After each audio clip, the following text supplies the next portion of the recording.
So funny. I was telling the boys here earlier that, after you hit 17 hours of being awake, you start the inflammatory cascade in the brain, right? You start secreting a bunch of glutamate. Are we speeding?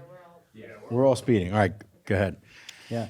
And, when you do tests, driver's tests, like police tests with all the cones and driving and everything, you can give somebody alcohol or you can have them sleep deprived. And back-to-back testing, sleep deprived always loses. They'll always hit more cones and be out of whack. So when you feel that, loopy feeling, yeah, you've got neural inflammation just like you were drunk. Really? Yep. So I'm an iron butt. Yeah. Which means I rode 1,000 miles under 24 hours. When was this? This was 2013. I rode my Harley from Boulder to Chicago in 21 hours and some minutes. And that's how you qualify to be an iron butt. You have to send in your gas station receipts to prove that they're all dated, and so you see that this guy actually did it. And were they printed on thermal paper? They were printed on thermal paper. Right. Obviously, there's an inside joke here. So I got my BPA exposures there. Can you talk about that for a second? I mean, this literally blew my mind away. We just shared this a few minutes ago, off camera. Yeah. Please. Sure, I'll share it. So thermal receipt paper works by having multiple layers of BPA that are on top of the actual paper. And the ink is embedded in the layers of the BPA. And thermal receipt paper literally means heat has to be applied to the paper.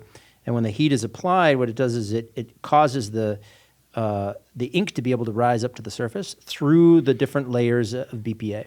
So when you talk to immunotoxicologists, and I was talking to Dr. Fred Von Saal, who's one of the originators on all the BPA research, and he was saying, when you're touching a thermal receipt, it's actually thousands of times higher BPA concentration than anywhere else you're going to come in contact with. And he published a really cool paper that was looking at the handling of receipts and how you could draw blood down the arm later on after handling the receipt and see the BPA levels climb. And what was fascinating was he also said if you do use like a hand sanitizer or a lotion or something that has dermal penetrating agents in it that open up the keratinocytes of the skin, then you'll migrate 100 times the level of BPA. So how many people are going into a grocery store and, now with this COVID scare stuff, taking hand sanitizers and washing their cart or washing their hands and then going to shop and then grabbing a receipt.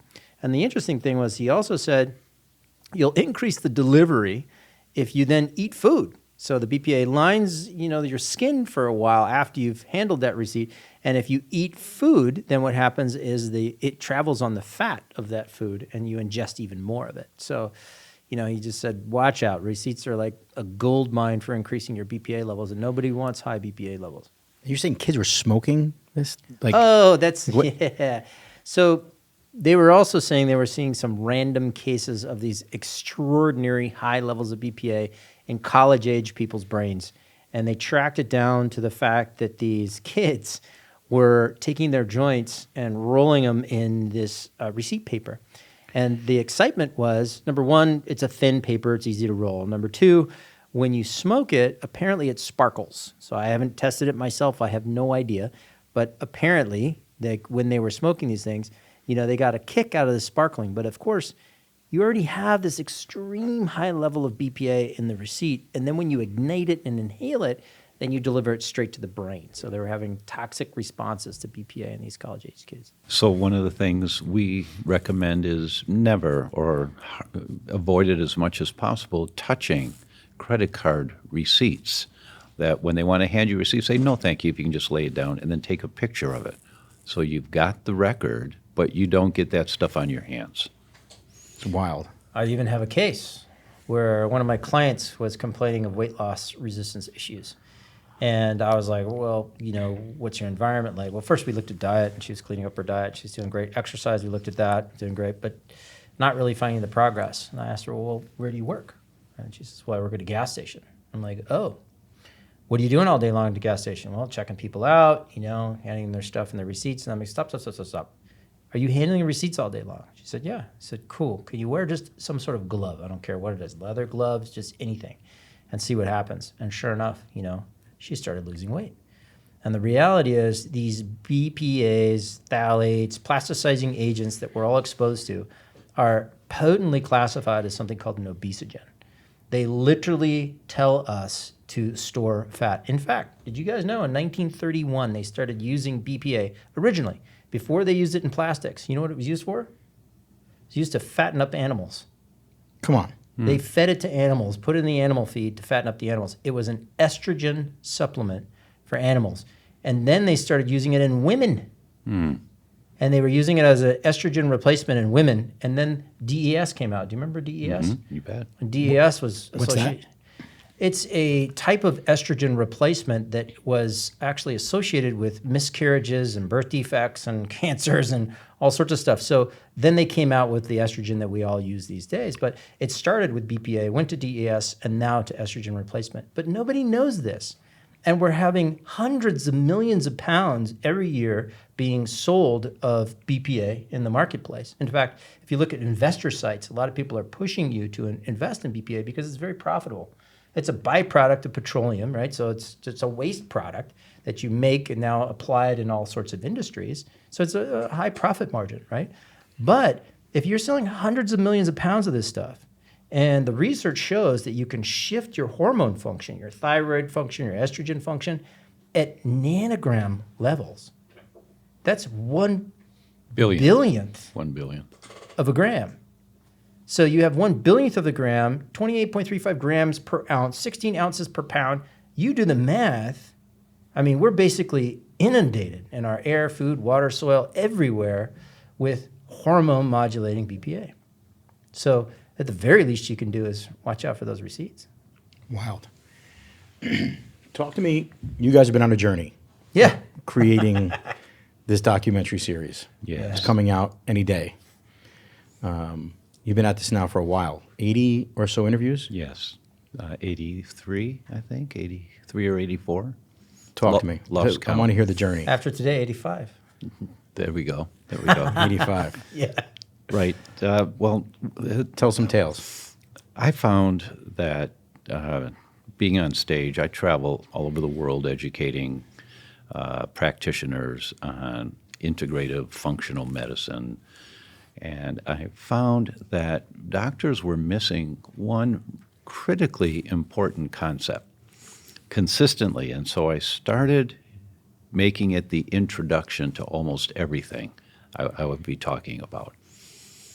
The CDC tells us that 14 of the 15 top causes of death today are chronic inflammatory diseases. Everything except unintentional injuries is a chronic inflammatory disease, which means there's inflammation there for a long time. Before you ever feel any symptoms, there's inflammation going on, killing off tissue, killing off tissue, killing off tissue, until eventually you've damaged enough tissue that tissue or that organ can't function normally the way it's supposed to.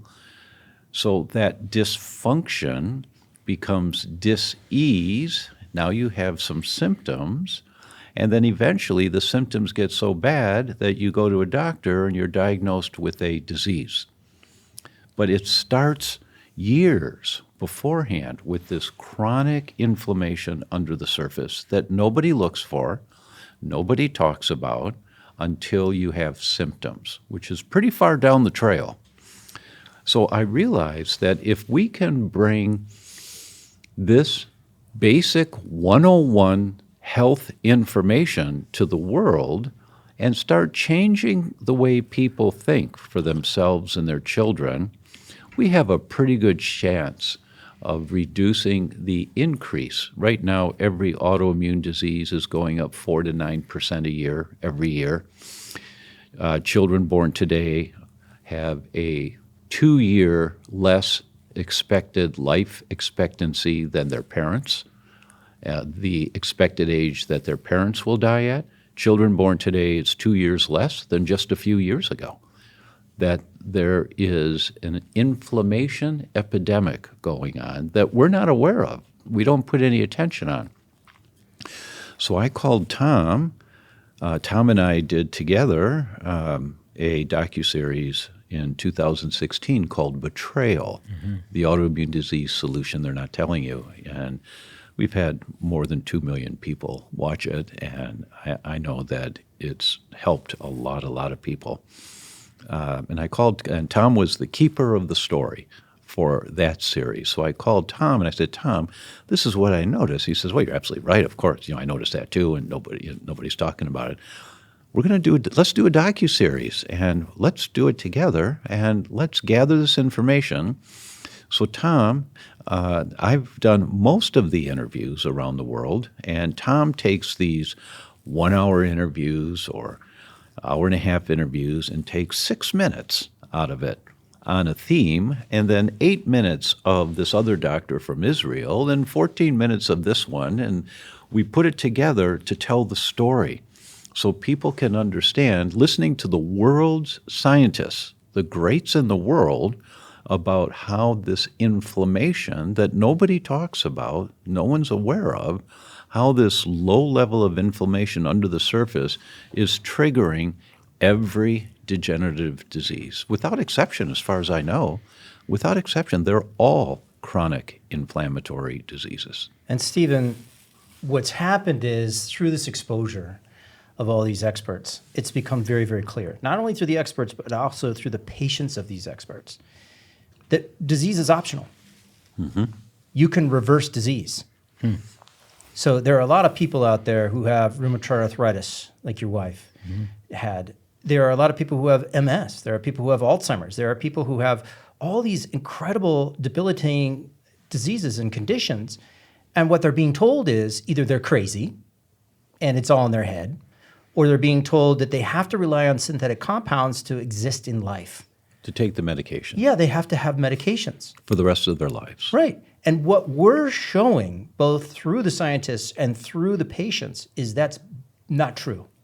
That's bunk. That's not what you were about to say. You're about to say something totally different, aren't you? This is a family program. So, it's totally erroneous, and we can prove it, both with the science and the researchers and the case studies. So what really it comes down to is that people are assuming that disease is a condition where you have a complaint, you see a doctor, they give you a synthetic compound, the end. Well, guess what? It's not working. Everybody's sick, everybody's suffering. You go into a doctor's office and you have a symptom, they give you a specific pill for that symptom, but your underlying condition, the inflammation that Tom's talking about, doesn't go away. So nobody has like a statin deficiency? No, weird, right? Yeah, there's no such thing. No ICD-9 code for that. Yeah, or ICD-10 now. And one of the reasons, if I may, why we're doing this is that life expectancy between 1990 and 2010 went up by about 5 years here in the U.S.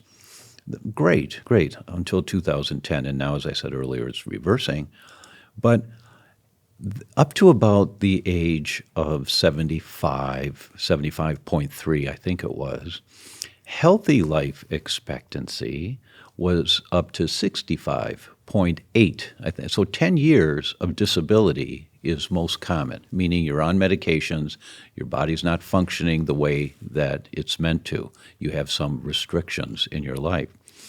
Well, that 10-year period of disability is what I'm going after, because I'm a baby boomer. I'm at the age bracket where we're all getting stiff and sore, and arthritis and different diseases are starting to pop up. And if we can understand this principle, if you lower the amount of inflammation in your body, then you have a much better shot at extending the number of healthy years of life, so that when our time comes, wherever it is, there's very little period of disability.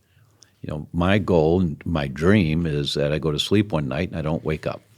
I don't want disability. And, knock on wood, your beautiful table, this wood, it won't happen. But that only is possible I shouldn't say only, but in my opinion, it's only possible if you're reducing the amount of inflammation under the surface that's killing off your tissue, killing off your tissue, killing off your tissue, so that you have a chance of every cell in your body regenerates, and you want to regenerate healthy cells and healthier cells, not more damaged cells. And the way to do that is to reduce the amount of inflammation. Yeah, and see, we tackled this by looking at the people who are looking at longevity. Yeah. So we've got Dr. Kara Fitzgerald, who wrote Younger You book. We talked to Walter Longo, who's looking at intermittent fasting and modified fasting diets. David Furman at the Buck David Institute of Furman Aging. and Dale Bredesen, who's reversing Alzheimer's disease, and Dr. Terry Walls, who's reversed her MS and has the Walls protocol. So it's no nonsense. Like, we know what causes disease.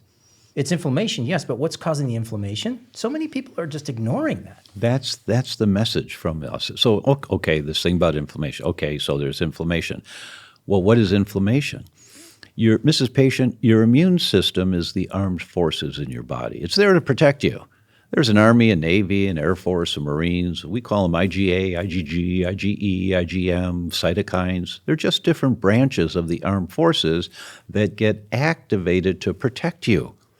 So when you have excess inflammation is not bad for you. It saves our life every day. It's excess inflammation that's the problem. So when you have excess inflammation, the billion-dollar question is, what is your immune system trying to protect you from? That's the message that we want to get across to people. That first, if you can accept this dynamic of where disease comes from, okay, it's always inflammation, okay. And what is inflammation? It's your immune system trying to protect you. It's not an immune system that's gone crazy. When you have rheumatoid arthritis, your immune system has not gone crazy. It's trying to protect you, and it's overwhelmed. And there's too much inflammation, as in the case of your wife. It was too much inflammation. And what did she do? She started reading, where does inflammation come from? And then you guys changed your diet. And she said 2 weeks. She noticed that she was better, and in 8 weeks, it was gone. I mean, talk to a rheumatologist and say, I'm a diagnosed rheumatoid arthritic, and I reversed it in 8 weeks. They think you're a nutcase. They've never heard of anything like that. Yeah. When you stop throwing gasoline on the fire, your inflammation comes down. When your inflammation comes down, you feel better, you lose weight, your energy's up, your brain is functioning more clearly. So the million-dollar question is, what is your immune system trying to protect you from? That is the million-dollar question. And it's interesting. We both learned at the Institute for Functional Medicine from people like Dr. Sidney Baker, who's a Yale graduate. And he breaks it down so simply, right? The geniuses always do. And he says, all disease is caused by two things. You're getting too many things you don't need and not enough things you do. So if you look at the things that excite your immune system, what is it going to be? It's going to be diet, stress, toxins, microbes, and allergens. Those are the primary things that your immune cells get excited by. So if you have too many things coming from a poor diet, or you're stressed all the time, or you have a toxic influence from dryer sheets and cleaning items around your house and medications you're taking, and then you have an imbalance of your microbiome, and your body reacts to specific food particles or air particles because you're not digesting or protecting yourself, you're under constant irritation, constant onslaught of things that turn on your immune system. Trying to protect you. Yeah. Just trying to protect you? Right. And then if you partner that with a lack of the things that you do need, you need proper nutrients. And if you don't have proper nutrition, like we were just talking about vitamin D earlier, vitamin D is the most potent immune modulator on the planet, according to scientific data. Modulator means balances, brings into balance. Yeah. If you don't turn off your inflammatory response after 48 hours of an injury, for example, then you have collateral damage and you have ongoing pain and you have potential autoimmune disease over time, right? So you need proper nutrients. You need to have some sort of adjustment of your sleep cycle.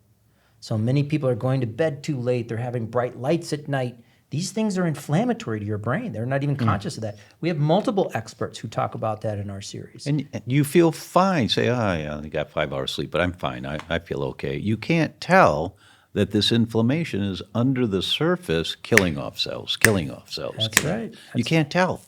Yeah, and we were just talking about this. If you're awake 17 hours or more, you start an inflammatory cascade in your brain. And when you test somebody in a closed police driver's course for drunk driving, and you have a drunk driver versus a sleep-deprived driver, the drunk driver will outperform, do better than the sleep-deprived driver will. So you have a drunken state of your brain, a toxic state when you're not sleeping.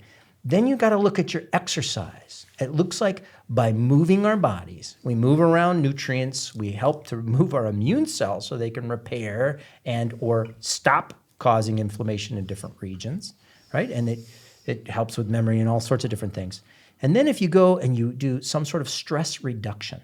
So I can't tell you how many people in this series have talked about meditation and breathing. Dr. Jeff Bland really blew us away when he said a toxic thought that creates stress in your body. I don't like that guy. He's really a jerk. Or, whatever your thought is just as potent at activating an immune response, producing inflammation as a toxic chemical. Or a virus. Yeah, That's like, what? Wait a minute. What? One thought? One nasty thought? That's not a kind thought? Yeah. Well, it's energy. Yeah, exactly. It got even deeper, right? Because then Datis Karazian, the world-renowned neurologist from Harvard, he says if you have a sense of purpose, you can actually turn off inflammation. So if you recognize there's something bigger than you, whether it's Jesus or your family or your society or whatever it is that's bigger than you, that you recognize that I am part of something, then you recognize that you're serving something more than just yourself. And in doing that, you all of a sudden gain this calm state of saying, like, you know what, I have to be more than me so I can do good in this world. And that itself is anti-inflammatory. Isn't that weird? It's a fire extinguisher. It puts the fire, it reduces the fire, doesn't put it out completely, but it reduces the fire. And an example, just earlier today, we had the privilege of interviewing your wife and about her rheumatoid arthritis. And I really went back again and again asking about this concept. When she first learned that, okay, maybe foods have something to do with this. I feel fine when I eat my foods. I'm eating good food, but maybe foods like gluten and dairy and nightshade vegetables like potatoes and eggplant and peppers, maybe they're contributing to this. I see there's science to this. What did she do? She felt sad, but she didn't feel defeated. She put a list up of the foods she could eat.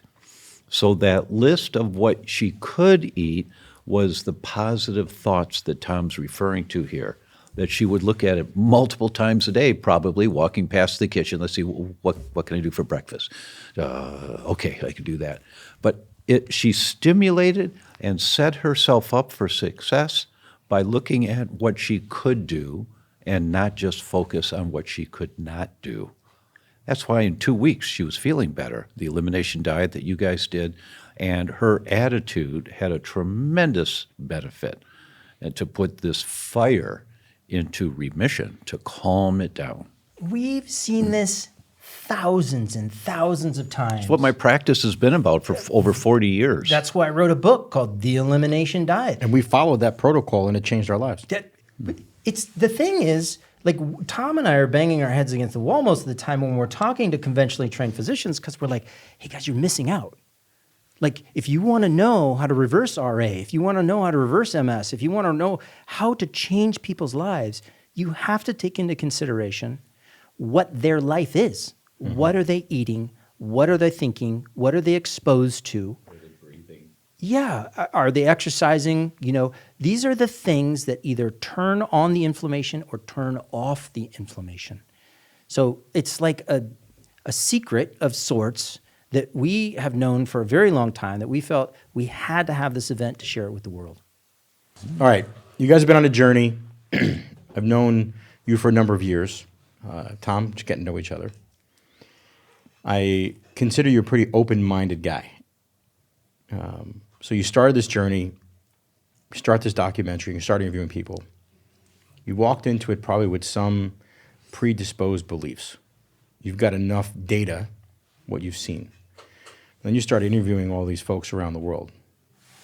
What belief did you come into, walk into this journey with, and now on the tail end, ready to release it to the world like, holy crap, I actually changed my mind, or there's a deep sense of awareness. What's changed in you through this path? You go Question first, for both Tom. you guys. You go first. I got a long one. Dr. Jeff Bland, the co-founder of functional medicine, the Institute for Functional Medicine, when he said that a negative thought is just as potent at activating an immune response as a virus exposure or as a bad bacteria, that put on the top of my screen how important our mindset is.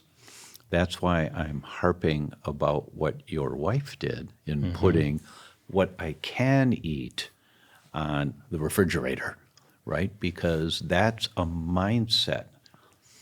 I'm just so joyful that my wife recently said, she's in her mid-40s, and she said, I'm thinking about how I want to look in 5 years, and the way I'm going here, that's not quite what I want to happen. So I'm looking at how am I going to change this and how am I going to be different with how I take care of my body. And I'm so proud of her, and I learned from that she's not saying, I'm going to be able to run 5 miles within 2 months, or I'm going to have this weight, or she's got a long-term vision. She's got a vision which she can grab onto and keep working towards. One of the messages that Tom and I have in this series is progress, not perfection. And in this country, most of us think we have to be perfect. And we beat ourselves up if we're not perfect, if we haven't. Barbie and Ken. Barbie and Ken, right. And it's progress. And, I autograph my books at events, and I always write the same thing. I ask the patient their name, and then I write their name, and I say, base hits win the ball game.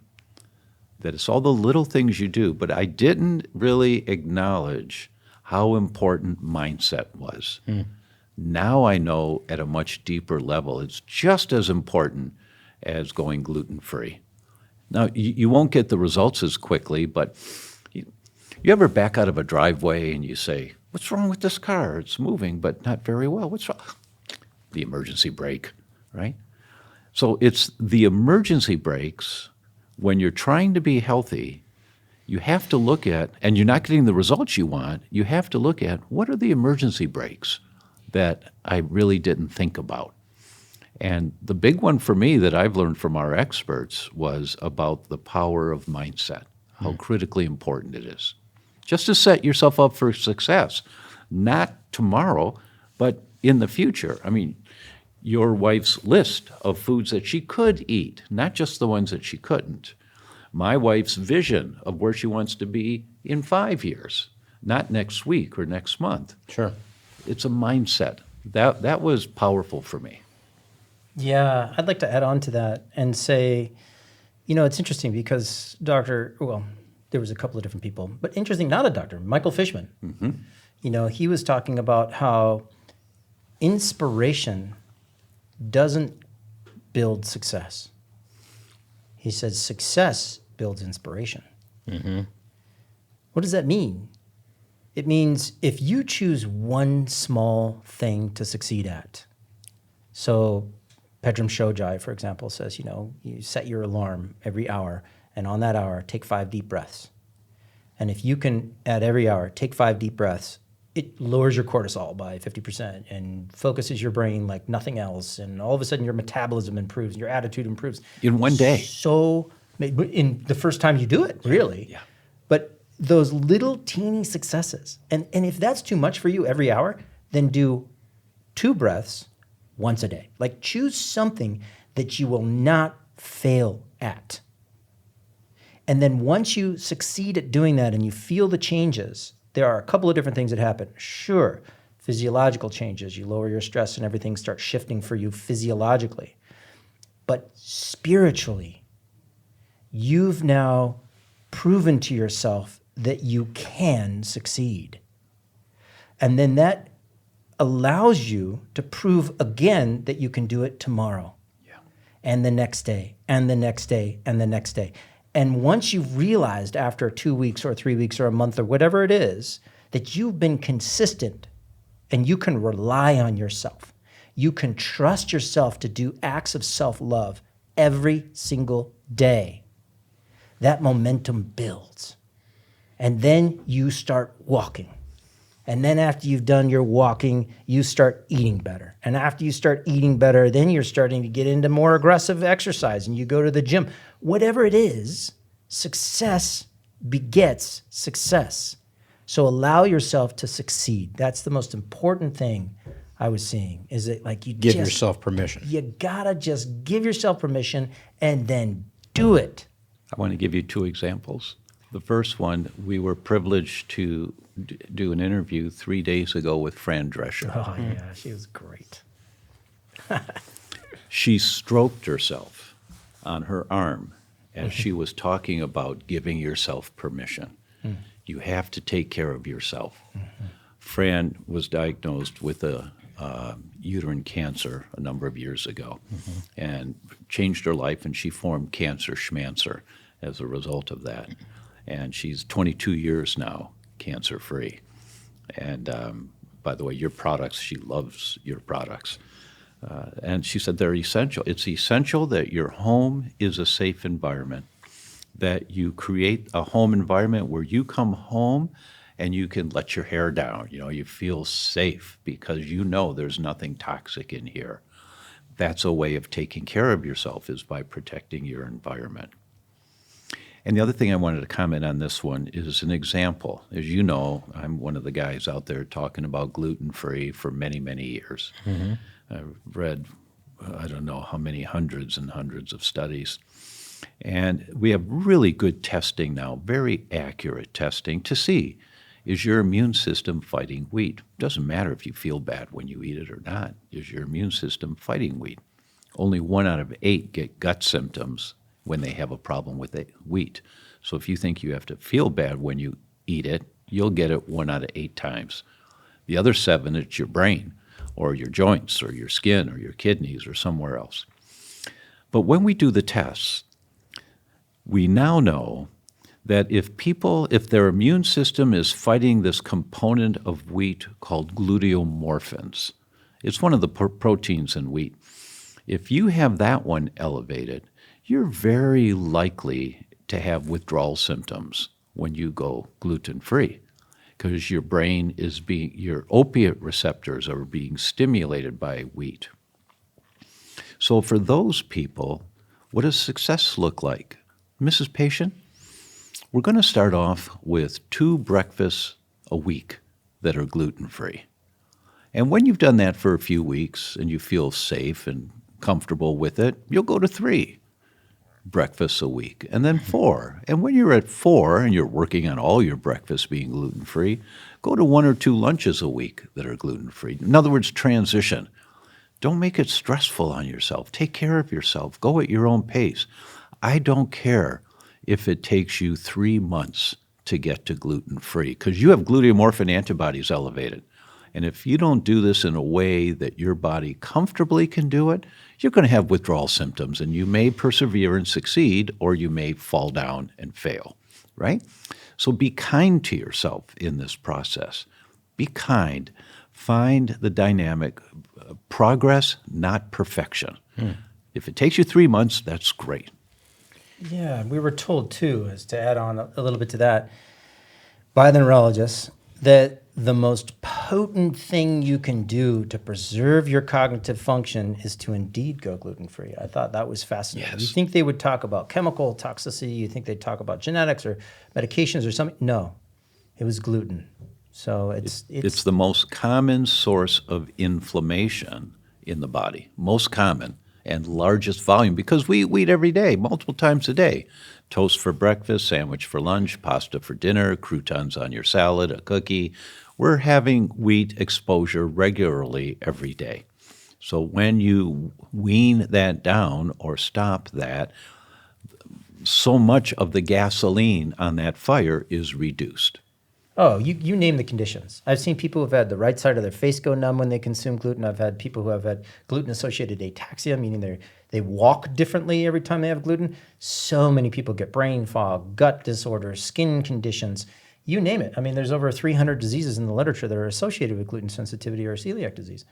So that's the one thing that people don't want to give up. I mean, you're Italian, right? I mean, To make it worse, I'm an Italian trained chef. yeah, come on, right? Yeah. Like I grew up in an Italian restaurant. I started washing dishes when I was 11. Yeah.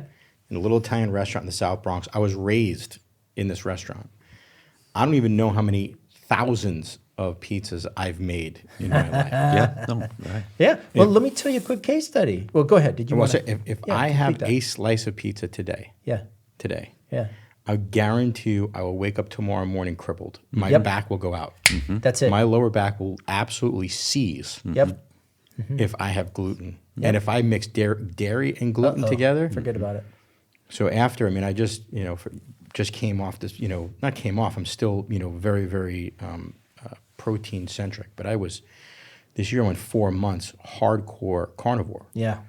And I've dropped about 60 pounds Yeah. this year. Yeah. And I was so happy when I saw you. I said, all right. yeah. And it's funny. So now I've been on a true eliminate. I mean, one of the Yeah. hardest elimination Sure, diets sure. to go, right? Yeah. And now if I introduce a little bit of dairy, it's no problem. A year ago, if I did so, incredible gut issues. But if I add gluten or my back will go out the next day. That's what we talked about earlier today when we were walking into the restaurant for lunch. You asked me about that. And Yeah. gluten is the one food, once your immune system has crossed the line of tolerance and you have elevated antibodies to wheat, any of the components of wheat, it's permanent. There's no way back. Not yet. Lots of scientists trying, but there's nothing yet. But all the other foods, if your immune system is fighting that food, you have to stop the food because it's gasoline on the fire. But when you've cleaned all that up, there's a chance you'll be able to have dairy again, which is your experience. If you get an exposure, it's no big deal. Like the Brussels sprouts today that they served us had some cheese on it, some melted cheese. It's possible, but not with wheat. That's the one that you can't. And the drawback is fascinating. Well, number one, we have so many memories with it, right? I mean, we grew up with it, whether it was cakes, cookies, whatever. We celebrate with it. Pasta. Birthday cakes, right? Pasta, So Which, by the way, gravy or sauce? You guys do gravy or sauce? Is I do sauce. sauce. it sauce? All right, well, I grew up called gravy. It's an Italian thing. Yeah, We'll argue yeah. about it later.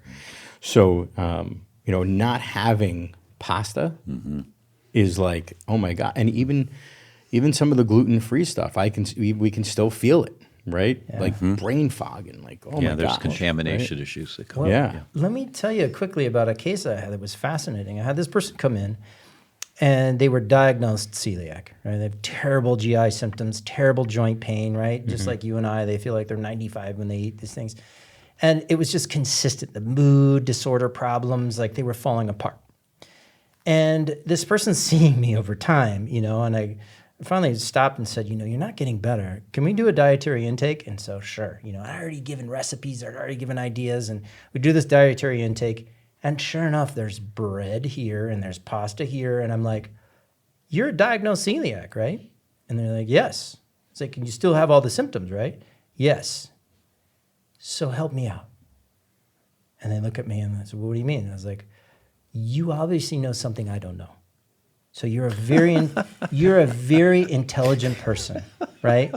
We're going to do some math. Yeah. You know that you have celiac disease. You know your symptoms are associated with gluten ingestion, and yet you're consuming it. Why is that? You have some genius that I'm not understanding right now. And they said, oh, well, my husband's Italian. And I said, oh. And we bond over food. He and I, his parents and I, like we have this incredible love at the dinner table. And I don't want to let go of that love. And so I was like, I get it. Thank you. I could totally relate. Right? And I just said, okay, did you know, and they're going back to Italy, I said, did you know Italy has some of the best gluten-free stuff around? There's a company called Jovial. They make this incredible. I had no idea. Did you know they can now make gluten-free breads? There's tons of recipes. I'm happy to share. I had no idea. So, it's this path that we're on, all of us, where we have this centrifugal force, right? We get in the driver's seats of our own life and we head in one direction. And in order to turn, it's going to take consistent pulling on the steering wheel. You're going to have to make those changes. And like Tom was saying, it's fine if you make the changes slow. You'll still get there. But you got to keep turning that wheel. So if it's a person who's doing gluten stuff, find the alternatives, right? It's a person who's been exposed to a lot of house cleaning chemicals and it triggers their migraines every day. Change the type of chemicals you're exposed to. Look at some alternatives. Talk to my friend Steven, right? Do something, to just get that direction in a way that now you're not on a bumpy road. It's a smooth sailing ride. Everything's clicking, because people are half awake these days. Everybody has gut pain. Everybody has brain fog. Everybody's just half asleep. And it's because of what you're eating. It's because of what you're thinking. It's because you're lacking the sleep and the exercise, and you're getting bombarded by chemicals in your home and at your work and on the highway. You've got to look at those things. And when you do, then all of a sudden, life is a different ball game. You've just hit a home run. What they're teaching at Harvard Medical School right now is that you can arrest and reverse the development of your chronic disease. And Harvard is teaching this. Yes. Yeah. And it's lifestyle that has to be addressed. It's Harvard Medical. Yeah. Oh, Cleveland. Yeah. Tell them about the Cleveland Clinic, where it first started and where it's at now. Cleveland Clinic. The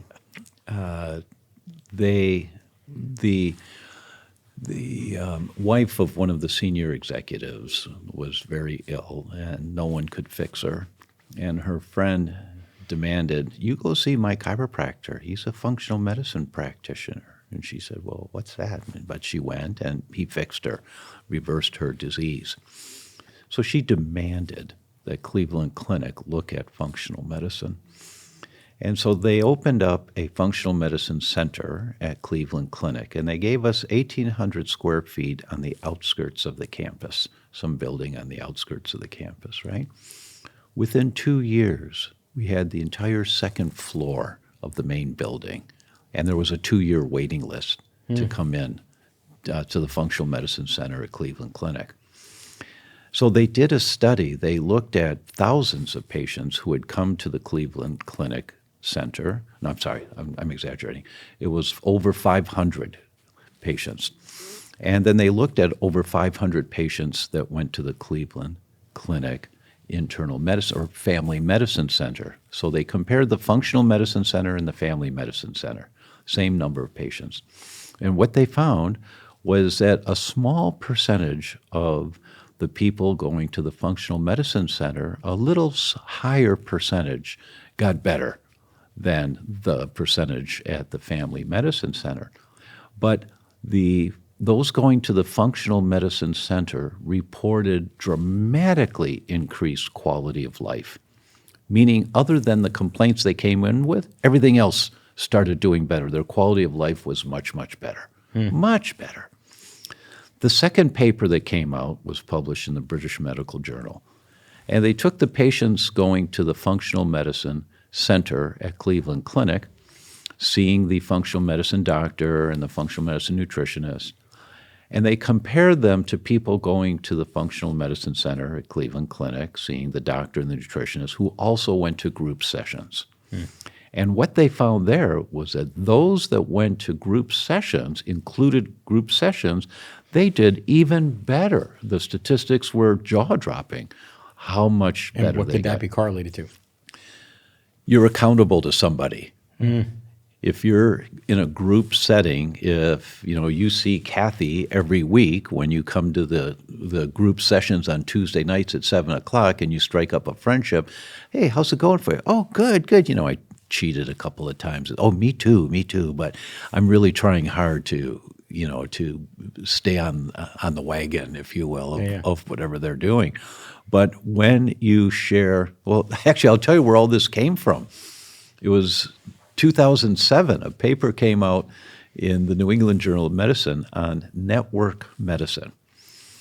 And there's a commonly known gene that makes you more vulnerable to developing obesity. It's called the FTO gene. And you get one from your mother and one from your father. So if you have one of these genes, you have a 30% increased risk of developing obesity in your life compared to someone that doesn't have the gene. If you have both of the genes, one from your mother and one from your father, you have a 67% increased risk of developing obesity in your life. But if you're the friend of a friend who develops obesity while you guys are friends, you have a 171% increased risk of developing obesity, almost 3 times the worst genetic risk if you're the friend of somebody who develops it while you're friends. So who you hang out with, what the outlook that the people in your life have has an impact on you. And you're supported when you're in group sessions, as the Cleveland Clinic paper showed. When you're in group sessions, you do so much better because you're accountable to somebody. You have someone who has an interest in how you're doing, and you don't want to go to the meeting next week and say, oh, man, I really blew it. I didn't do anything right here. You don't want to do that when you know there's someone who you've met and you're striking up a friendship with.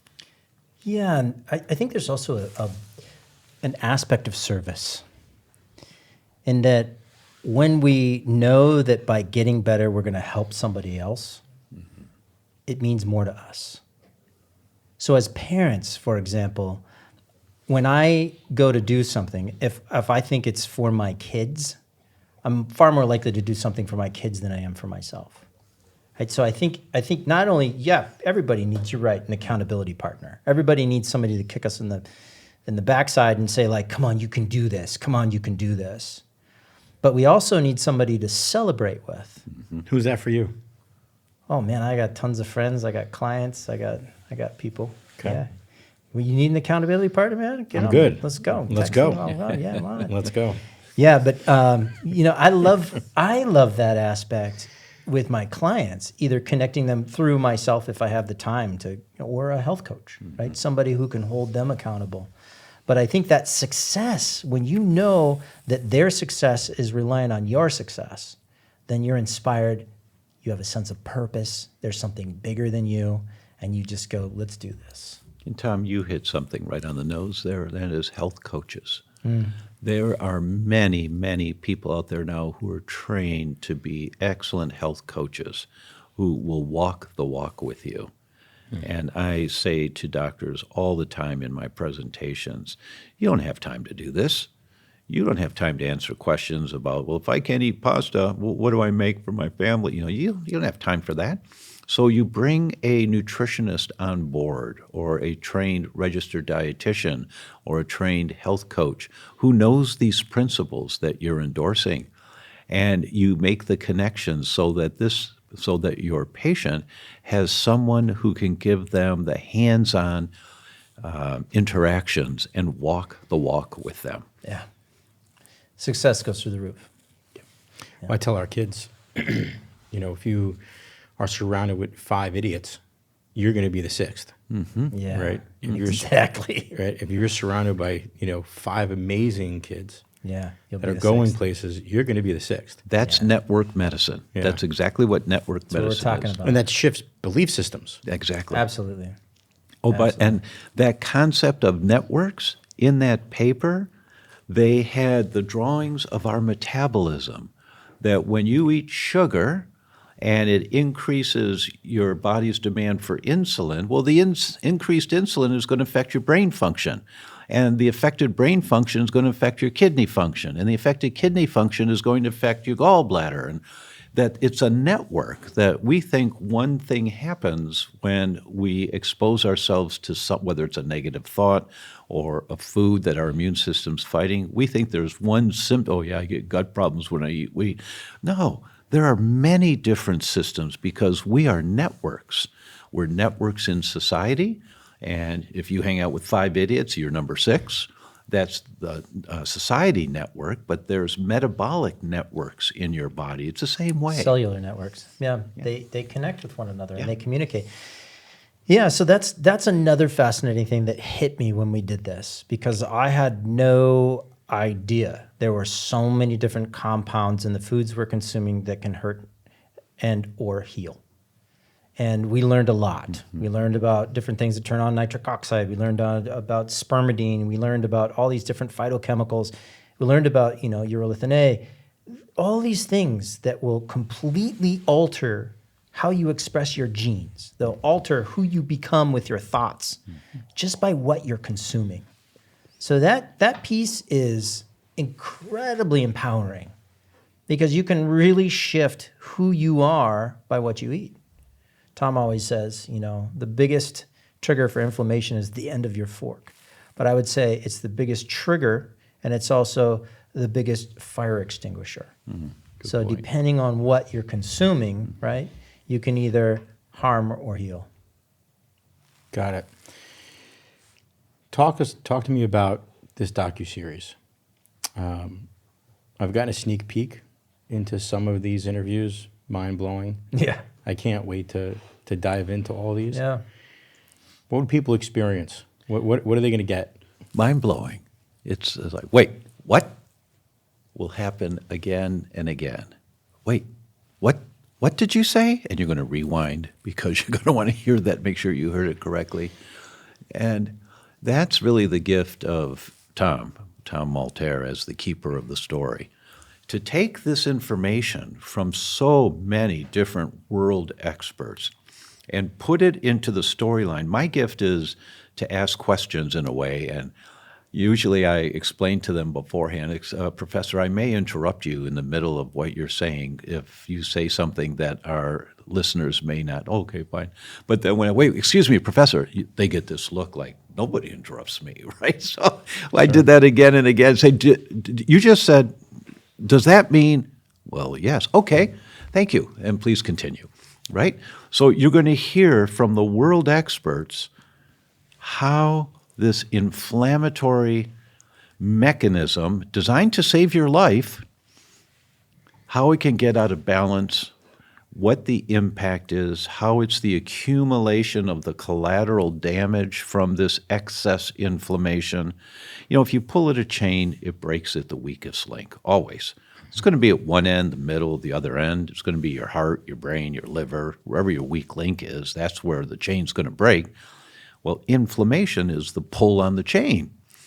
So if you have the ApoE4 gene, for example, that's the gene associated with high vulnerability to developing Alzheimer's.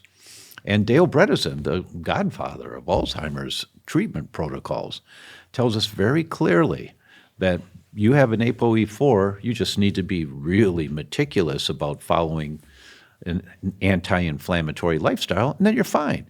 And he published one paper of over 100 patients diagnosed with Alzheimer's, reversed them. And they went back to work, reversed them. And they went back to work. They were back functioning again. They were unable to function. They couldn't work. They had a caretaker, and they went back to work. But how? He identified the sources of inflammation. He identified the foods. He identified the environmental toxins they're being exposed to. He identified the quality of their sleep and had them trained how to sleep better.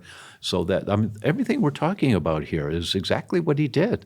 And you can reverse. It's much more difficult when you're at that stage where Alzheimer's has been diagnosed because you've killed off so many brain cells by then and you're not functioning very well, but it can be done. So the sooner we all understand this concept about excess inflammation, It's not inflammation. Inflammation's good for you. Excess inflammation is not good for Like you. acute versus chronic. Exactly. You twist your ankle, you want inflammation. You want some Absolutely. swelling there for a little bit Like of you were time. created to get inflamed so to protect whatever got damaged, right? Right, Repair right. it. Or Repair if, it. if you cut yourself, you want a little, you want the immune cells going there to kill any bacteria that might get We were in. talking about this, a year ago, I had an 80+% tear in my shoulder, Mm-hmm. and I refused to get surgery. I says, I'm going to find a way to heal myself. Right. And I have full mobility, and I'm almost completely healed. And one of the things I did was prolotherapy. We talked about this last night over dinner, right? Is injecting, dextrose, right? Just, saline with a little bit of lidocaine, and it is extremely uncomfortable for a few days, right? But it's creating that acute Inflammation. in there. inflammation. It's like tricking the body. It's like, you need to go over there and take care of this. Exactly. And it works. It works really well. Yeah. So it's the excess inflammation we have to address. And it doesn't matter what the diagnosis is. It doesn't matter. Cancer, it doesn't matter. It's not that you're not going to cure cancer just by reducing your inflammation. When you hear Fran Drescher talk about it, she says you have to be comprehensive. But for her, it's number one. She also did the therapies that were recommended at the time. Sure. And she said her oncologist saved her life. She's very grateful. But not many people who have had her kind of cancer at her level are 22-year survivors and doing great with no indicators of a problem at all. It's because when we walked into her house, they had us put little blue booties on our shoes, because you don't want to bring the toxic world in the house. Wow. In my house, it's the same thing. People are barefoot in the house, or we have little slippers for them, little packages, so they use them once and toss them if they want to put on a pair of slippers. But you're walking down the street, you're coming home from the train, work, and you're walking down the street and you go in the house. Well, you've just walked on the street where all these chemicals are from the chemicals sprayed on the lawns. Now they're on your shoes. And now you walk in the house with your shoes, and now it's on the carpet. And now your infant is crawling on the carpet, being exposed to all those chemicals that you just brought in with your dirty shoes. That's the concept behind the Japanese and taking your shoes off before you come in the house, right? Fran's got that. And I laughed, and I said, Fran, you are the only person I've met other than me and my house where we do this for anybody that comes in. If you're wearing shoes, you're putting little blue booties on. Right? And Do you have blue booties? I do have blue booties. You do? I do. And I'm proud to say I got little blue booties at my house. Come on over. I'll give you a pair. Right? It's just a bag of those cloth booties. You buy a bag of 50 pair or something, and it lasts you for a year or 2 years. But just It depends how many really bad guests you Well, have. because I'll just take my shoes off. yeah. But that's the concept. You want to be kind to yourself. You want to protect yourself. You want to create an environment that's non-threatening to your immune system. You don't want to use those toilet bowl things that smell so nice. Some people think they smell so nice, but they are so toxic, to be breathing that air. Every time you flush and the blue stuff goes in the water and all of that, very, very toxic compounds. You want a clean house. David Furman from the Buck Institute, and he's also a professor at Stanford, he published the papers that showed us why are the astronauts aging so quickly in space? It's not possible for a human to go to Mars. It's not possible right now. They die on the way. It's a 2.5-year thing, once the technology will allow us to get there, but they age so quickly in space. But we have the technology to get to the moon once. What? Right. Uh-oh. Right. Uh-oh. Uh-oh. Right. That's not this podcast. But it's the increased inflammation in space that's the problem. So NASA financed the studies to look at how. Well, I have to back up a little bit. Astronauts would get a little disoriented in space sometimes. And Houston, NASA was, what's going on over there? Why are they saying that? That doesn't make sense. And they found out it was the toxins in the air, the phthalates in the air, because the inside of the space shuttle is all plastic. So NASA financed the studies that identified houseplants, 2 6-inch houseplants in a 10 by 10 room absorbs over 70% of the toxins in the air. It's like, what? What? I mean, you can go to my website, thedr.com/plant, and download the handouts. And you see pictures of these plants. And we've all seen simple plants like ivy or mother-in-law's tongue, and it identifies which toxins they absorb. So every room of your house should have a couple of house plants in them because they absorb. Because, your kitchen cabinets, if they're not solid wood, they're pressboard. Pressboard is soaked in formaldehyde. The nightstand next to your bed, if it's not solid wood, is pressboard. The bathroom cabinets, if they're not solid wood, they're pressboard. So Carpets. The carpets, yeah, the drapes, if you have ceiling tiles, all of these things that are outgassing these chemicals into your environment, that's why indoor air pollution is most often more toxic than outdoor air pollution. It's all the compounds we're using in the house.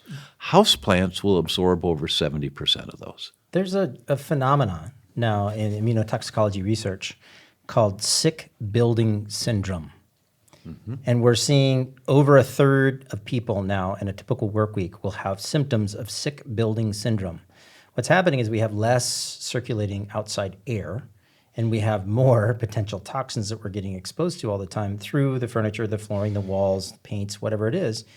And so now what people are showing is they'll have brain fog, they'll have headaches, they'll have fatigue, they'll have symptoms that their body is trying to process this, and their immune system is reacting and saying, I can't handle this. You've given me too much through the olfactory network to process, so I'm going to start shutting down on you.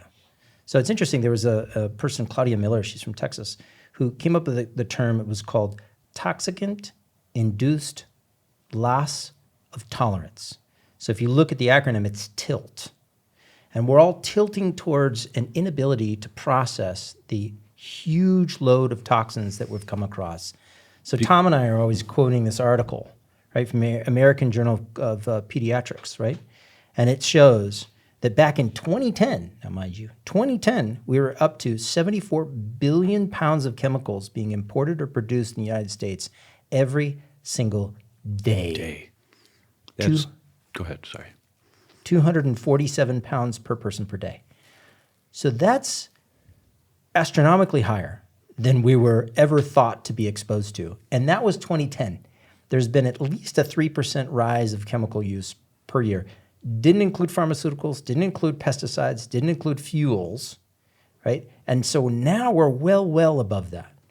So you have to imagine that each one of us needs as much help as we can in reducing our exposure, whether it's our cleaning agents, whether it's our clothing, whether it's our food that we're consuming and we'll make it organic. We have to reduce exposure as much as we possibly can. I want to put this in perspective. In this room right now, while we are recording, there are 7 people. At 247 pounds per day, that's just under 2,000 pounds per day for the people in this room of chemicals manufactured or imported into the U.S. So in 50-pound bags, how many 50-pound bags is in 2,000, right? So that's how many chemicals every single day just the people in this room are being exposed to in the big picture, of course, over time. We talked about this earlier, that there's over 12,000 documented chemicals in the EU that are banned from import, manufacturing, or use in products. Yeah. And in the U.S., it's about 12. 12. Yeah, and the last 2 just came recently. Wait.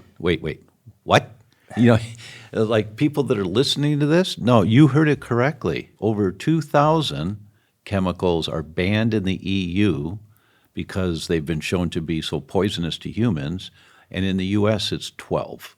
Whether that's use in food, cleaning, and any Cosmetics. Because the chemical industry is a very vast industry, right? Everything's, it's just, window cleaning and laundry products. No, the chemical industry is a massive complex. And in the U.S., there's only a dozen that are banned from use. Yeah. So we are being exposed to all these toxic chemicals because the industry has paid off our Congress people and our senators to allow this legislation to go through. Excuse me for being blunt. If you want to edit that, you can. But they're passing this legislation. The Toxic Substance Control Act in the Journal Pediatrics article that Tom was referring TSCA. to. Sure. Yeah, yeah. There were people at the time that were saying, no, you can't pass this. This doesn't have any teeth to it. But, it's all gobbledygook language, but it had no teeth. And the result was all of these chemicals are allowed to come in. You have to prove that the exposure you have to a particular chemical is toxic to your human body within 24 hours. Talk about lack of teeth, Tom. To prove that causality Yeah. is Impossible. impossible. Right. Well, Not even improbable. asbestos. Okay? Sure. Everybody agrees that there's been enough data on asbestos that it's toxic, right? TSCA wouldn't do a darn thing about asbestos. It took a separate act of Congress to insist that asbestos be removed from use, or at least moderated when in use. It took a separate act of Congress. The TSCA wouldn't touch it. That's how bad it is at regulating the actual toxicity of chemicals. And I would wager there was one person who made the declaration, we are getting asbestos out of here. Yeah. And then started the movement Yep. and knew Enough the, is enough. Knew the right contacts Yeah. to say enough is enough and got it through. Yeah, every time you've tried to get lead out of gasoline, it was met with resistance for years by lobbyists from the paint industry, gasoline industry. And finally, we recognized that every little bit of lead changes IQ in children. But it took years and years and years. So, And millions of people being damaged. yeah, well, all we're saying is be conscious. Nobody's looking out for your best interest. That's your job. That's why, and I'm going to do an unsolicited plug, that's why truly free products are so important, is because it's a step that you can take, as Fran would say, to be kind to yourself and take care of yourself and your family. Yeah. At the very least. Yeah. Well, it's definitely what fuels us over here. Yeah, right on. This is awesome. Well, guys, I am extraordinarily grateful you traveled around the country Yeah, thanks for on having this us. and coming over here to get on the soapbox today. Really thrilled for your documentary series to launch and to be a very small part in that journey with you guys. Shameless plug, talk about it. Tell people what to do. How do they, what do they, we know what they experienced. They're going to have a lot of aha moments and wows. Got it. But how many days? What's it like? It'll be, we're still, we're talking about the total number, but we think it's going to be 8 days, 1 hour a day, no more than that. And it'll be on for 24 hours, and one comes down, the next one goes up, and that People way. can watch it for free. Yeah, everybody can watch it for free. Got it. And if you can't watch it on a particular day, then on that following weekend, the whole thing will be aired for the whole weekend for free, so that people can just see it and call their friends. And we're encouraging people, once they register to watch it, and we'll send you the announcements, and here's the link to watch it, that call a friend. Network medicine. Call a friend and say, hey, I'm going to do this thing, because I've heard about toxic chemicals and foods and all that. Do you want to watch it? And then we can talk about it. We'll go out for coffee or something and talk about it. Well, if you hang out with 5 healthy people, There you go. Yeah, you're going to be the 6th, right? that's right. That's right. That's the idea. So invite your friends to watch it with you, and then just have some discussions. And we're reaching out to healthcare practitioners. As my hope is, we'll have 50,000 healthcare practitioners who will sign up and watch it, and that they will send announcements to their patients. Because we're telling them every day, Tom and I are going to have about a 10 to 15-minute discussion at the end of every day. Well, what did that mean when Dr. Karazian said ... right? So that people can get the big picture overview of that day.